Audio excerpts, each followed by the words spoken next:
ओम नमः शिवाय।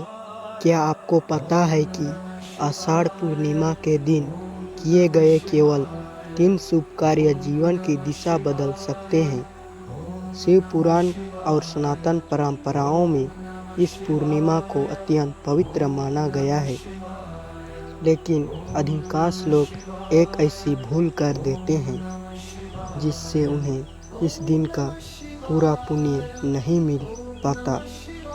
और इस कथा के अंत में मैं एक ऐसा विशेष उपाय बताऊंगा जिसे श्रद्धा से करने पर महादेव की विशेष कृपा प्राप्त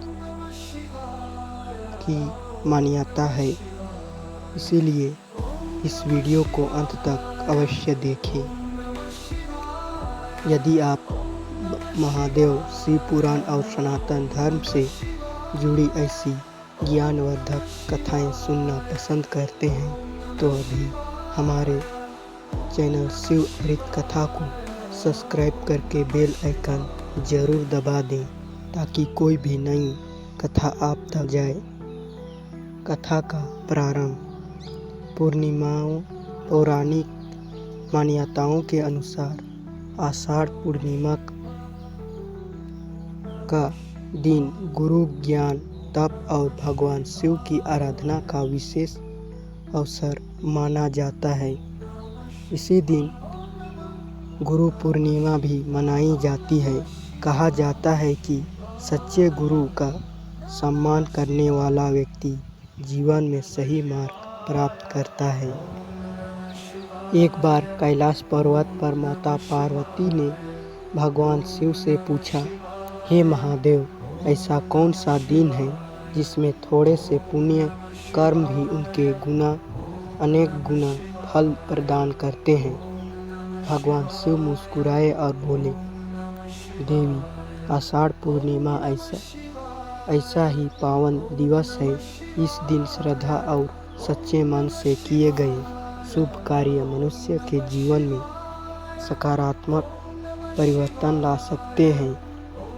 इसी कारण ऋषि मुनि, साधु संत और भक्त इस दिन स्नान, दान, जप, ध्यान और गुरु वंदना का विशेष महत्व बताते हैं। लेकिन अभी सबसे महत्वपूर्ण बात बाकी है। महादेव ने जिन 3 विशेष कार्यों का महत्व बताया उनमें से तीसरा कार्य सबसे अधिक प्रभावशाली माना जाता है। इसीलिए वीडियो अंत तक अवश्य देखें। पहला शुभ कार्य, प्रातः स्नान और शिव पूजन। आषाढ़ पूर्णिमा की सुबह ब्रह्म मुहूर्त या सूर्योदय के बाद स्नान करके स्वच्छ वस्त्र पहने। इसके बाद शिवलिंग पर श्रद्धा से जल अर्पित करें। यदि संभव हो तो दूध, बेलपत्र, धतूरा और अक्षत भी अर्पित करें। फिर ओम नमः शिवाय मंत्र का जप करें। अनेक भक्तों की मान्यता है कि इस दिन शांत मन से किया गया जप मन को स्थिर करता है और भगवान शिव की भक्ति को गहरा बनाता है। याद रखें, पूजा का सबसे महत्वपूर्ण आधार दिखावा नहीं बल्कि सच्ची श्रद्धा और विनम्रता है। अब आगे जो दूसरा कार्य बताया जाएगा उसे बहुत से लोग भूल जाते हैं। इसी कारण वे इस पावन दिन का पूरा लाभ नहीं उठा पाते। दूसरा शुभ कार्य, गुरु और माता पिता का सम्मान। आषाढ़ पूर्णिमा को गुरु पूर्णिमा भी कहा जाता है। इसीलिए अपने गुरु, माता पिता या जिनसे अपने जीवन में ज्ञान पाया है उसका सम्मान करें। यदि वे आपके पास नहीं है तो उन्हें मन में से प्रणाम करें और उसके प्रति कृतज्ञता व्यक्त करें। सनातन परंपराओं में माना गया है कि गुरु का सम्मान व्यक्ति को सही दिशा और विवेक प्रदान करता है। श्रद्धा, सेवा और आशीर्वाद जीवन की सबसे बड़ी संपत्ति माने गए हैं। यदि अब तक आपको यह कथा अच्छी लगी हो तो वीडियो को लाइक करें और हमारे चैनल शिव अमृत कथा परिवार का हिस्सा बनने के लिए अभी सब्सक्राइब करके आपकी सदस्यता हमें ऐसे ही नई कथाएं लाने की प्रेरणा देती है। अब आगे क्या होगा? अब कथा का सबसे महत्वपूर्ण भाग शेष है। तीसरा शुभ कार्य क्या है, क्यों इसे सबसे विशेष माना जाता है और इस दिन कौन सी भूल करने से बचना चाहिए, इन्हीं बातों को हम अगले भाग में विस्तार से जानेंगे। कथा का सबसे महत्वपूर्ण भाग। अब आइए उस तीसरे शुभ कार्य को जानते हैं जिसे अनेक अधिकार धार्मिक परंपराओं में आषाढ़ पूर्णिमा के दिन विशेष महत्व दिया गया है। भगवान शिव ने माता पार्वती से कहा, देवी, जो मनुष्य इस दिन पवित्र पूर्णिमा पर दान, दया और सेवा का भाव रखता है, उसका जीवन पुण्य में से प्रकाशित होता है। इसका अर्थ केवल धन का दान नहीं, अपनी क्षमता के अनुसार किसी भूखे को भोजन कराना, किसी जरूरतमंद की सहायता करना, गौ सेवा करना, पक्षियों के लिए जल रखना या किसी मृत की सेवा करना भी पुण्य कर्म माना गया है।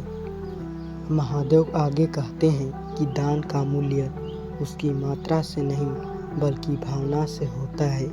यदि कोई व्यक्ति सच्चे मन से थोड़ा सा भी दान करता है तो उसका महत्व अहंकार से किए गए बड़े दान का अधिक माना जाता है।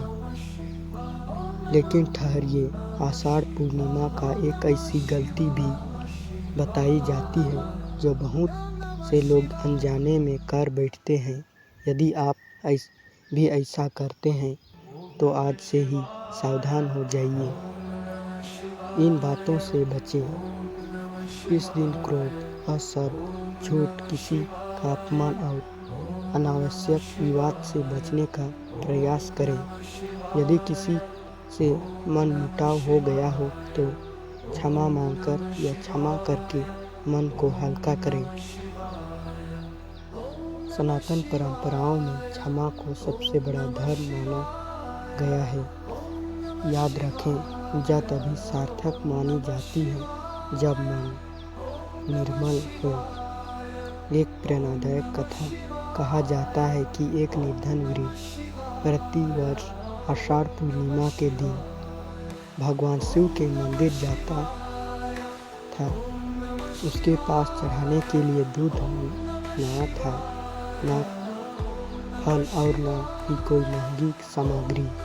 वह केवल एक लोटा स्वच्छ जल, कुछ बेलपत्र और सच्ची श्रद्धा से लेकर शिवलिंग के सामने खड़ा हो जाता और कहता, हे भोलेनाथ, मेरे पास देने के लिए कुछ नहीं, केवल आपका नाम और मेरा विश्वास है। समय बीतता गया। उसके जीवन की कठिनाइयाँ धीरे धीरे कम होने लगी। लोग उसके चेहरे पर अद्भुत शांति देखने लगे। जब किसी ने उससे इसका रहस्य पूछा तो उसने कहा, चमत्कार धन से नहीं, श्रद्धा से होता है। मैंने महादेव पर भरोसा रखा और मुझे धैर्य, संयम और सही मार्ग दिया। यह कथा हमें सिखाती है कि भगवान शिव बाहरी वैभव नहीं बल्कि सच्चे मन की भक्ति को महत्व देते हैं। अब अंत में मैं आपको तीनों शुभ कार्य एक बार फिर से संक्षेप में याद दिलाता हूँ। यदि इनमें से एक भी बात आपके जीवन में उतर गई तो यह कथा सफल हो जाएगी। आषाढ़ पूर्णिमा का शुभ 3 कार्य। पहला, प्रातः स्नान करके श्रद्धा से भगवान शिव का पूजन करें और ओम नमः शिवाय मंत्र का जप करें। दूसरा, अपने गुरु, माता पिता और बड़े का सम्मान करें तथा उनका आशीर्वाद प्राप्त करें। तीसरा, अपने सामर्थ्य के अनुसार दान, सेवा और करुणा का कार्य करें। महादेव की कृपा केवल धन या वैभव से नहीं, बल्कि श्रद्धा, सेवा, विनम्रता और अच्छे कर्म से प्राप्त होती है। यदि आज की यह शिव कथा आपको पसंद आई हो तो वीडियो को लाइक करें और अपने परिवार और मित्रों के साथ साझा करें और शिव अमृत कथा चैनल को सब्सक्राइब करके बेल आइकन अवश्य दबाएं। कमेंट में श्रद्धा से लिखें हर हर महादेव। इसी मंगल कामना के साथ भगवान शिव आप पर सभी पर अपनी कृपा बनाए रखें। हर हर महादेव।